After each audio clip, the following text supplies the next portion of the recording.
Feliz día, amigas y amigos. Estamos en un nuevo episodio de los podcasts de Frente a Frente con Dalia Correa. En esta oportunidad con la gran amiga, colega María Urbina Gutiérrez, a quien le damos la bienvenida, María, y quien pues dentro de los roles que ocupa, pues es profesora del Departamento de Pedagogía Infantil y Diversidad de la Facultad de Ciencias de la Educación de nuestra Universidad de Carabobo, una persona que en este momento está en la coordinación estatal de la Escuela Feminista del Sur Argelia Laya, conocida como FENSUR, y bueno, está imbuida de muchos proyectos, de muchos procesos de formar a la gente, de sensibilizar a las mujeres, las niñas, todo lo que tiene que ver con esa búsqueda de la igualdad de género, la equidad. De hecho, no es por equivocación que tiene un posgrado en políticas públicas para la igualdad. También es especialista en desarrollo humano, nos decía.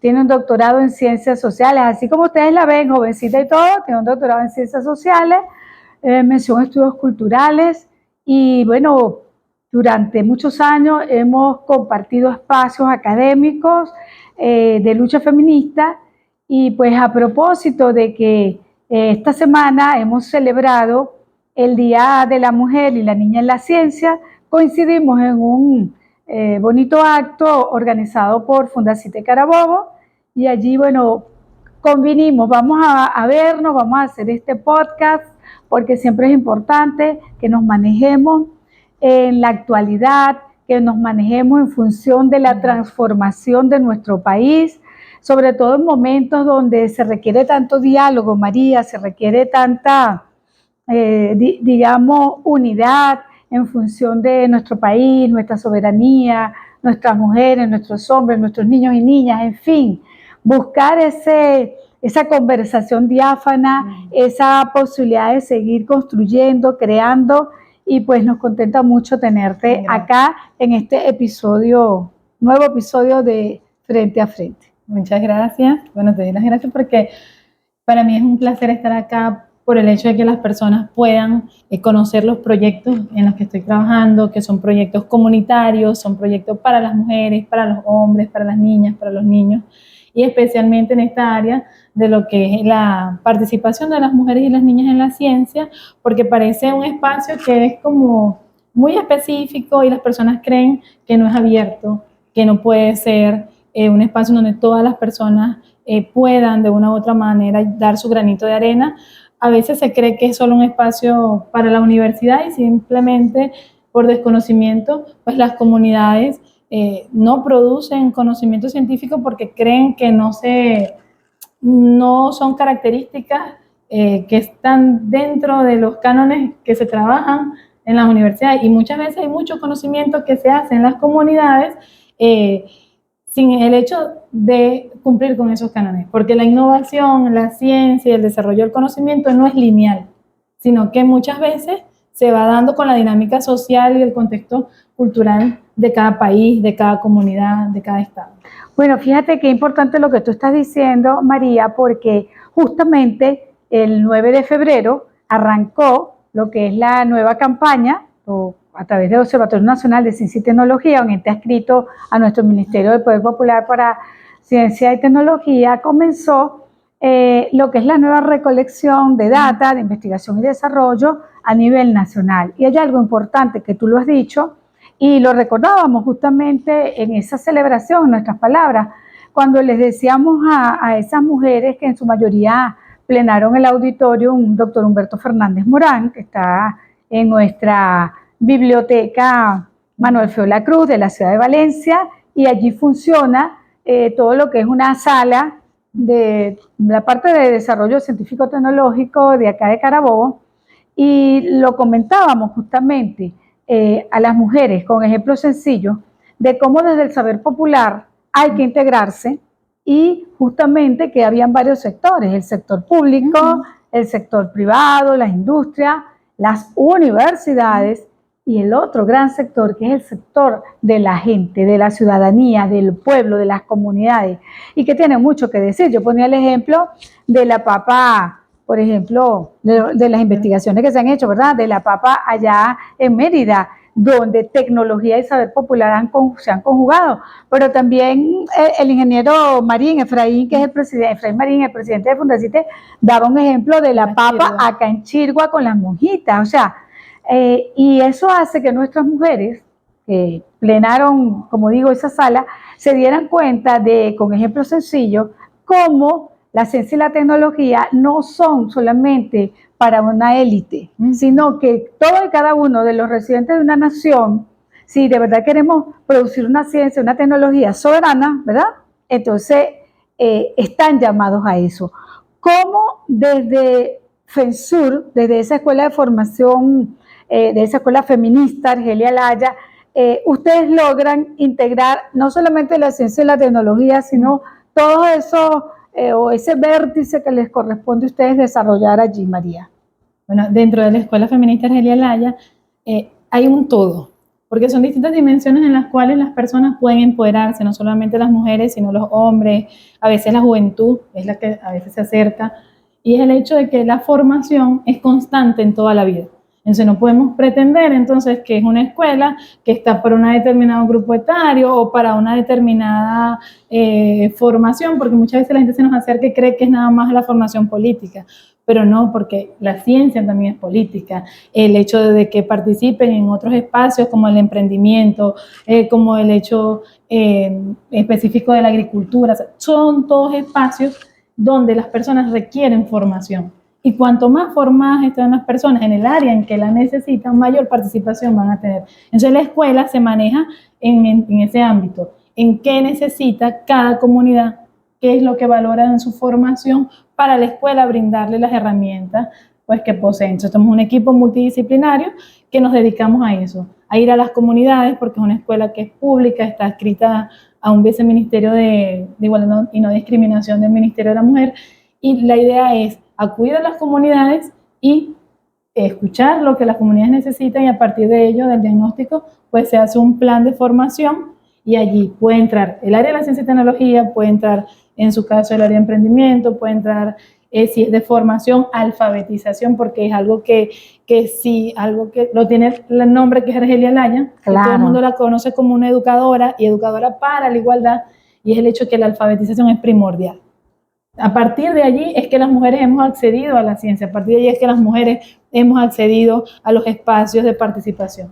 Primero la alfabetización y la formación, para luego entrar en cualquier ámbito. Para mí eso es primordial, pues que las mujeres entendamos que la educación no es nada más una mera formalidad de obtener un título, sino que también son esas capacidades que se puedan desarrollar para entrar en cualquier ámbito.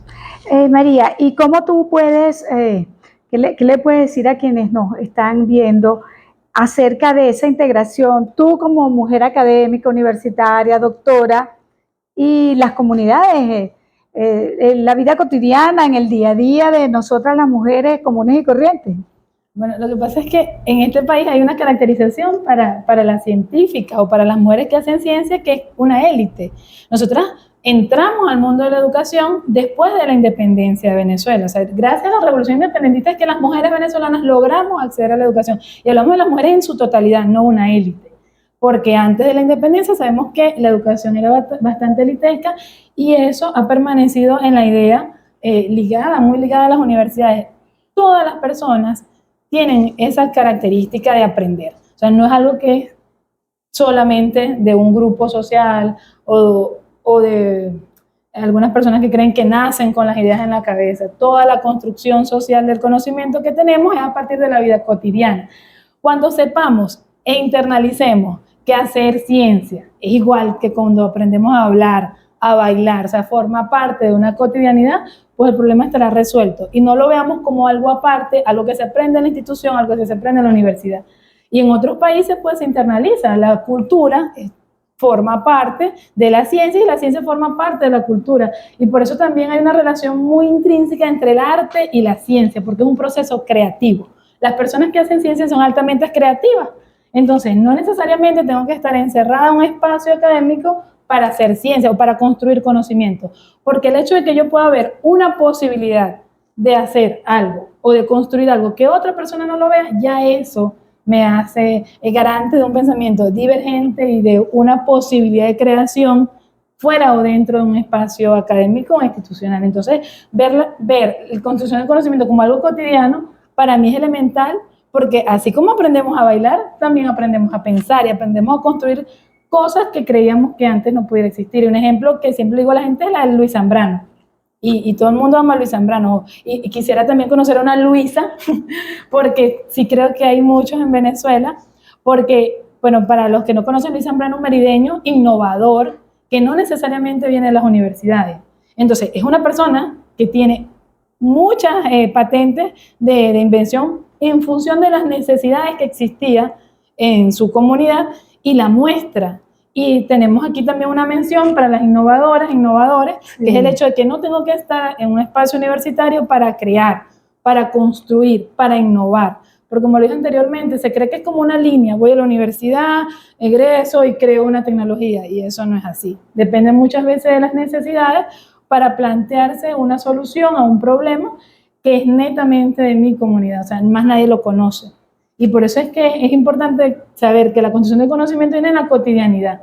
Y cuando sepamos que esa cotidianidad viene desde cualquier punto de partida, ya sea desde mi casa, desde el espacio de trabajo, hasta de las personas cuando nos las conseguimos en la calle, viene la idea, y esa idea pues es llevada a cabo, es importante valorarla.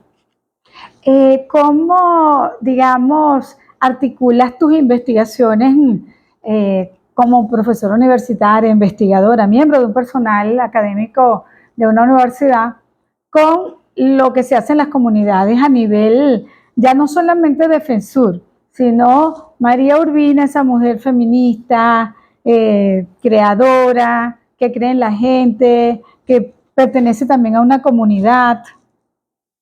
Para mí es muy fácil, porque no hay esa separación entre lo que soy y en lo que creo, porque también eso es una cosa que se tiene que construir, ese vínculo con la realidad, porque las teorías hablan, o sea, tú las lees y tú dices, wow, pero ¿cómo llegamos a esta teoría? Y cuando tú sabes la teoría y vas a la realidad, a veces el contraste pudiera decir, bueno, sí es cierto, o en otros momentos decir, mira, ya esto no es cierto, ya esto no existe, ya esto se pasa. Válido, sí. O sea, y muchas veces también pasa que el conocimiento se vuelve una moda. Entonces hay una tendencia a hablar de inteligencia artificial. Entonces todo el mundo escribe inteligencia artificial.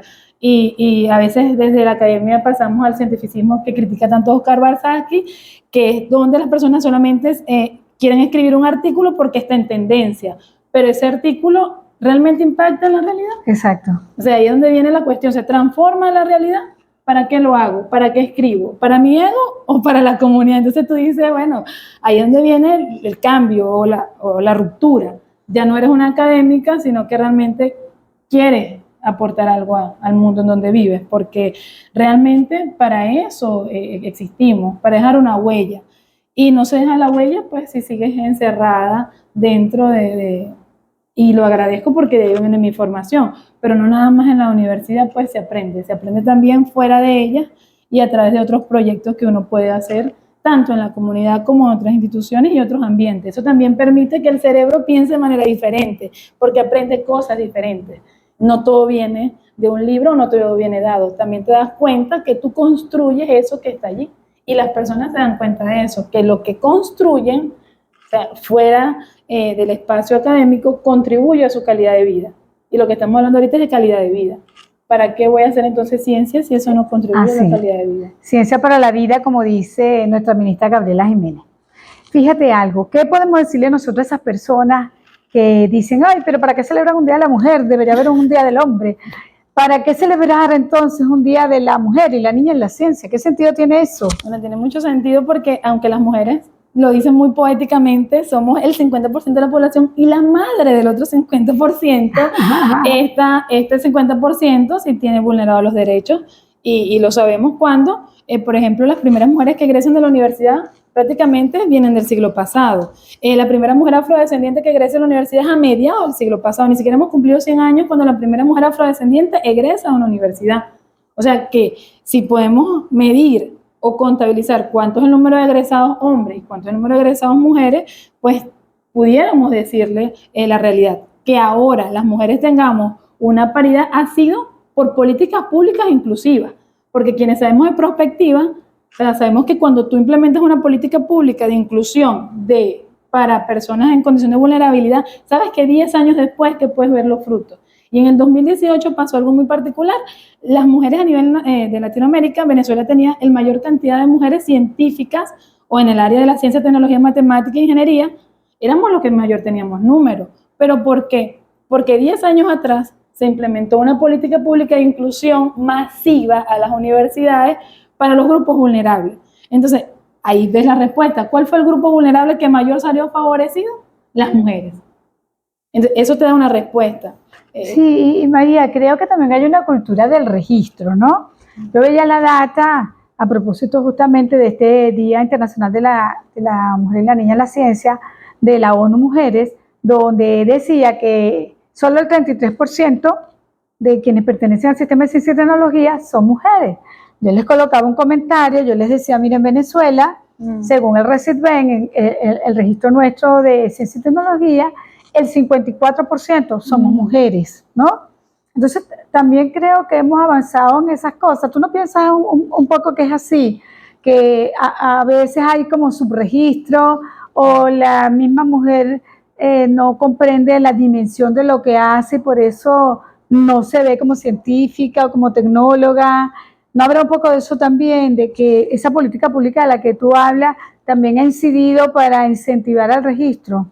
Claro, mira, lo que pasa es que cuando hablamos de cómo se perciben o cómo nos percibimos con relación a pertenecer al mundo de la ciencia, pues a veces nos regimos por esas tendencias mundiales que dicen, bueno, sí, solamente hay una minoría.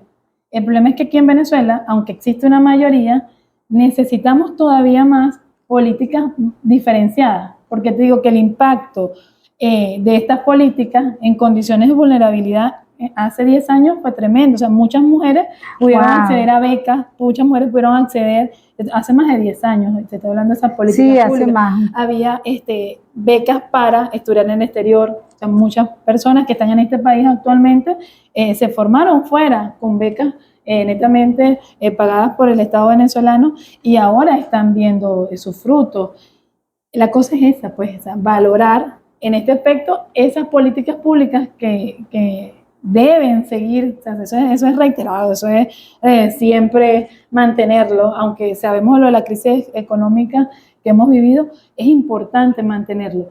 ¿Por qué? Porque a veces se nos olvida que nosotras mismas las mujeres hemos sido de una u otra manera beneficiadas de esas políticas públicas y cuando ya estamos en esta cúspide, tampoco pensamos en las que vienen atrás. Y es importante pensar en esta generación de relevo, que las mujeres que vengan, que tengan en estos espacios científicos y comunitarios también tengan el derecho de poder abrazar o que las políticas públicas las abracen para esa formación. Sí, en eso tienes mucha razón. Yo pongo el ejemplo de la misión Alma Mater, que estaba dando financiamiento para doctorado, para estudios de quinto nivel, y yo recuerdo varias compañeras que en la universidad obtuvieron esa beca, se formaron, se jubilaron y son incapaces de tutorear, aunque sea una tesis, ¿no? Entonces, hay como a veces también esa pérdida de sentido de para qué yo soy financiada por el Estado en un proyecto, en un estudio de quinto nivel, y muchas veces no hay esa sensibilidad tan necesaria, sobre todo en tiempos tan complejos como los que vivimos en el país y los que hemos vivido. Quizá hoy no se sienta tanto porque, bueno, ha habido una motorización, bueno, reconocida por la CEPAL de crecimiento económico del país en estos 2 últimos años, en el 24-25. Sin embargo, sabemos, bueno, la guerra económica que hemos enfrentado y para la cual se han tenido que establecer políticas públicas de alguna manera para paliar en cierto modo el ingreso real de la venezolana y del venezolano. Pero ¿qué le podemos seguir insistiendo a esa mujer bueno, esas mujeres que vimos nosotros en ese acto tan bonito de Fundacite, que están allí al pie de lucha, que van a todas partes y dan lo mejor de sí. ¿Qué insistir o cómo insistir con ellas para que se integren? ¿Qué hacemos además de estas escuelas y nuestros proyectos universitarios? ¿Qué crees tú que nosotros podemos, más allá de la celebración que se hizo también a nivel nacional? Nosotros veíamos a la ministra de la Mujer, a la ministra Gabriela, veíamos a la vicepresidenta, a la nueva vicepresidenta sectorial de Salud, Ciencia y Tecnología, allí en ese acto tan bonito que se hizo en Caracas. Habían diputadas, había mujeres de todo orden, ¿verdad? Que se replicó bonito aquí. Y yo digo, ¿qué más hacemos? ¿Qué más podemos seguir haciendo nosotros, las mujeres, que desde el punto de vista de nuestro quehacer principal, estamos en una academia, estamos en la universidad? Impulsar a otras mujeres e impulsar a las más jóvenes. Ajá. Porque a veces, lo que te digo, o sea, hay una tendencia en que, bueno, ya nos formamos, ya, hasta aquí llegamos. No, está en nosotras incentivar a las nuevas generaciones y incentivar a las que no están. Porque a veces las personas creen que estar acá es una cosa muy difícil. Ay, no, ella está ahí porque es muy buena. No, es una cuestión también de hábitos, es una cuestión también de cultura, es una cuestión también de costumbre.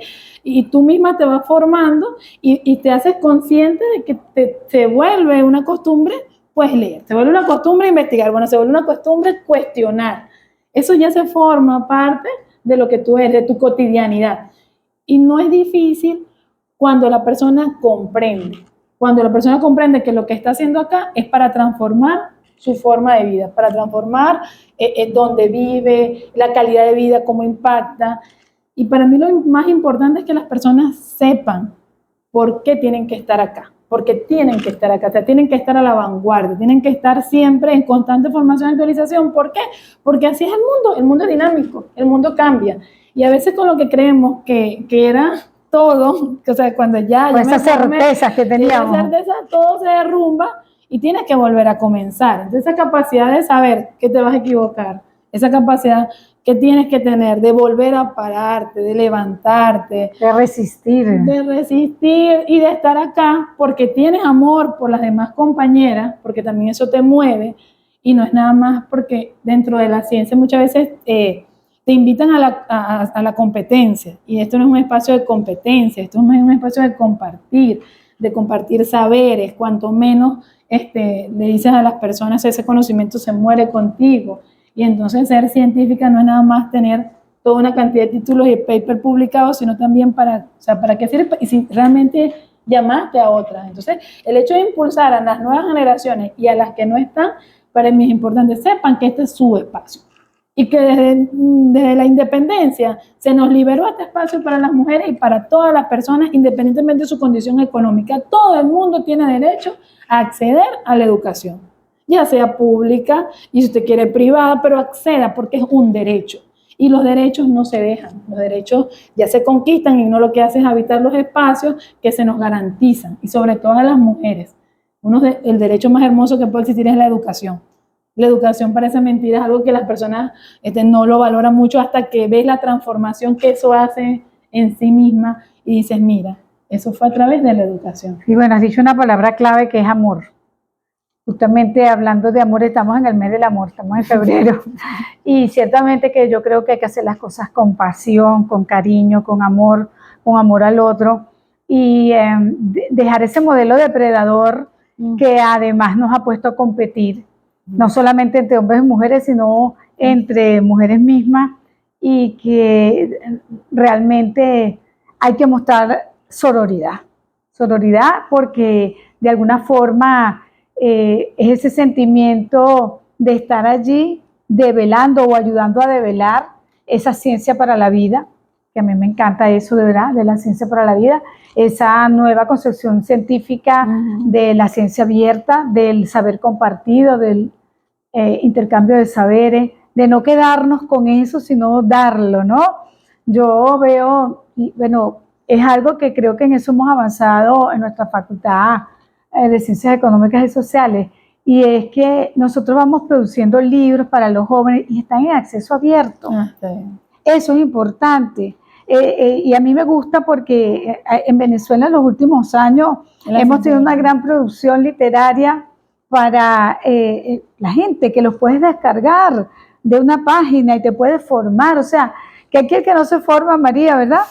Es porque de repente tiene el tiempo invertido en otra cosa o a veces hay personas, yo veo que hay personas que se redoblan trabajando porque quieren obtener un bien material y a veces ese bien material, bueno, te satisface en un momento determinado, pero luego que no.